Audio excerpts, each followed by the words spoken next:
When I wakes up at half dark and half light, and hears a door shutting, I know as it's either father going off to his work or Mr. Hicking coming home from his." "Who is Mr. Hicking?" "Him as we've been speaking on, William. We calls him Mister, 'cause he's a toff. Father's just doing jobs in Covent Garden, but Mr. Hicking, he's a waiter, and a clean shirt every day. The old woman would like father to be a waiter, but he hain't got the aristocratic look." "What old woman?" "Go 'long. That's my mother. Is it true there's a waiter in the club just for to open the door?" "Yes, but and another just for to lick the stamps? My! William leaves the club at 1 o'clock?" I said, interrogatively. She nodded. "My mother," she said, "is one to talk, and she says to Mr. Hicking as he should get away at 12, 'cause his missus needs him more'n the gentlemen need him. The old woman do talk." "And what does William answer to that?" "He says as the gentlemen can't be kept waiting for their cheese." "But William does not go straight home when he leaves the club?" "That's the kid." "Kid?" I echoed, scarcely understanding, for knowing how little the poor love their children, I had asked William no questions about the baby. "Didn't you know his missus had a kid?" "Yes, but that is no excuse for William's staying away from his sick wife," I answered sharply. A baby in such a home as William's, I reflected, must be trying, but still. Besides, his class can sleep through any din. "The kid ain't in our court," the girl explained. "He's in W, he is, and I've never been out of WC, leastwise not as I knows on." "This is W. I suppose you mean that the child is at West Kensington. Well, no doubt it was better for William's wife to get rid of the child." "Better?" interposed the girl. "'Tain't better for her not to have the kid. Ain't her not having him what she's always thinking on when she looks like a dead one?" "How could you know that?" "'Cause," answered the girl, illustrating her words with a gesture, "I watches her, and I sees her arms going this way, just like as she wanted to hug her kid." "Possibly you are right," I said, frowning, "but William has put the child out to nurse because it disturbed his night's rest. A man who has his work to do—" "You are green."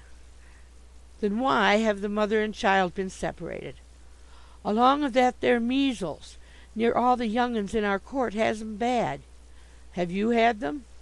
"I said the young uns." "And William sent the baby to West Kensington to escape infection?" "Took him, he did." "Against his wife's wishes?" "Now." "You said she was dying for want of the child. Wouldn't she rather die than have the kid die?" "Don't speak so heartlessly, child. Why does William not go straight home from the club? Does he go to West Kensington to see it?" "'Tain't a hit, it's an E. Course he do." "Then he should not. His wife has the first claim on him." "Ain't you green? It's his missus as wants him to go. Do you think she could sleep till she knowed how the kid was?" "But he does not go into the house at West Kensington? Is he soft? Course he don't go in. Fear of taking the infection to the kid. They just holds the kid up at the window to him so as he can have a good look. Then he comes home and tells his missus. He sits foot of the bed and tells. And that takes place every night. He can't have much to tell." "He has just." "He can only say whether the child is well or ill." "My! He tells what a difference there is in the kid since he seed him last." "There can be no difference." "Go 'long. Ain't a kid always growing? Haven't Mr. Hicking to tell how the hair is getting darker, and heaps of things beside?" "Such as what?" "Like whether he larfed, and if he has her nose, and how as he knowed him. He tells her them things more'n once." "And all this time he is sitting at the foot of the bed?" "'Cept when he holds her hand."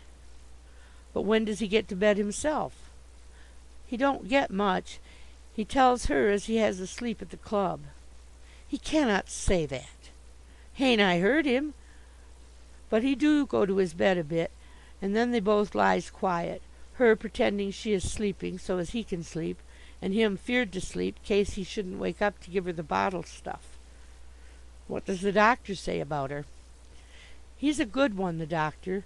Sometimes he says she would get better if she could see the kid through the window." "Nonsense!" "And if she was took to the country."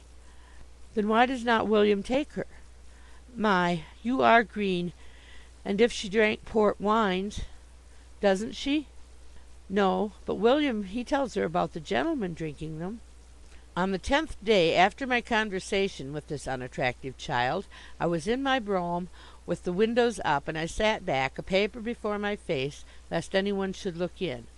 Naturally, I was afraid of being seen in company of William's wife and Jenny, for men about town are uncharitable, and despite the explanation I had ready, might have charged me with pitying William.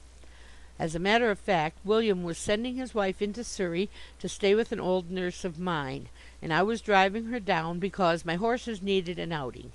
Besides, I was going that way at any rate. I had arranged that the girl Jenny, who was wearing an outrageous bonnet, should accompany us, because, knowing the greed of her class, I feared she might blackmail me at the club. William joined us in the suburbs, bringing the baby with him, as I had foreseen they would all be occupied with it, and to save me the trouble of conversing with them. Mrs. Hicking I found too pale and fragile for a working man's wife, and I formed a mean opinion of her intelligence from her pride in the baby, which was a very ordinary one. She created quite a vulgar scene when it was brought to her, though she had given me her word not to do so. What irritated me even more than her tears, being her ill-bred apology that she had been feared baby wouldn't know her again. I would have told her they didn't know anyone for years, had I not been afraid of the girl Jenny, who dandled the infant on her knees and talked to it as if it understood. She kept me on tenterhooks by asking it offensive questions, such as, "Oo know who gave me that bonnet?" and answering them herself, "It was the pretty gentleman there." And several times I had to affect sleep because she announced, "Kitty wants to kiss the pretty gentleman." Irksome as all this necessarily was to a man of taste, I suffered even more when we reached our destination. As we drove through the village, the girl Jenny uttered shrieks of delight at the sight of flowers growing up the cottage walls, and declared they were just like music 'all without the drink licence. As my horses required a rest, I was forced to abandon my intention of dropping these persons at their lodgings and returning to town at once. And I could not go to the inn lest I should meet inquisitive acquaintances. Disagreeable circumstances, therefore, compelled me to take tea with a waiter's family, close to a window, too, through which I could see the girl Jenny talking excitedly to villagers, and telling them, I felt certain, that I had been good to William. I had a desire to go out and put myself right with those people. William's long connection with the club should have given him some manners, but apparently his class cannot take them on, for though he knew I regarded his thanks as an insult, he looked them when he was not speaking them, and hardly had he sat down, by my orders, than he remembered that I was a member of the club, and jumped up. Nothing is in worse form than whispering, yet again and again, when he thought I was not listening, he whispered to Mrs. Hicking, "You don't feel faint?" or "How are you now?" He was also in extravagant glee because she ate 2 cakes. It takes so little to put these people in good spirits. And when she said she felt like another being already, the fellow's face charged me with the change. I could not but conclude, from the way Mrs. Hicking let the baby pound her, that she was stronger than she had pretended. I remained longer than was necessary, because I had something to say to William which I knew he would misunderstand, and so I put off saying it. But when he announced that it was time for him to return to London, at which his wife suddenly paled, so that he had to sign to her not to break down, I delivered the message. "William," I said, "the head waiter asked me to say that you could take a fortnight's holiday just now. Your wages will be paid as usual." Confound them! William had me by the hand, and his wife was in tears before I could reach the door. "Is it your doing again, sir?" William cried. "William!" I said fiercely. "We owe everything to you," he insisted. "The port wine, because I had no room for it in my cellar. The money for the nurse in London, because I objected to being waited on by a man who got no sleep. These lodgings? Because I wanted to do something for my old nurse. And now, sir, a fortnight's holiday. Good-bye, William, I said in a fury. But before I could get away, Mrs. Hicking signed to William to leave the room, and then she kissed my hand. She said something to me. It was about my wife. Somehow What business had William to tell her about my wife? They are all back in Drury Lane now, and William tells me that his wife sings at her work just as she did 8 years ago. I have no interest in this, and try to check his talk of it, but such people have no sense of propriety, and he even speaks of the girl Jenny, who sent me lately a gaudy pair of worsted gloves worked by her own hand. The meanest advantage they took of my weakness, however, was in calling their baby after me. I have an uncomfortable suspicion, too, that William has given the other waiters his version of the affair, but I feel safe so long as it does not reach the committee. End of The Inconsiderate Waiter by James Matthew Barrie.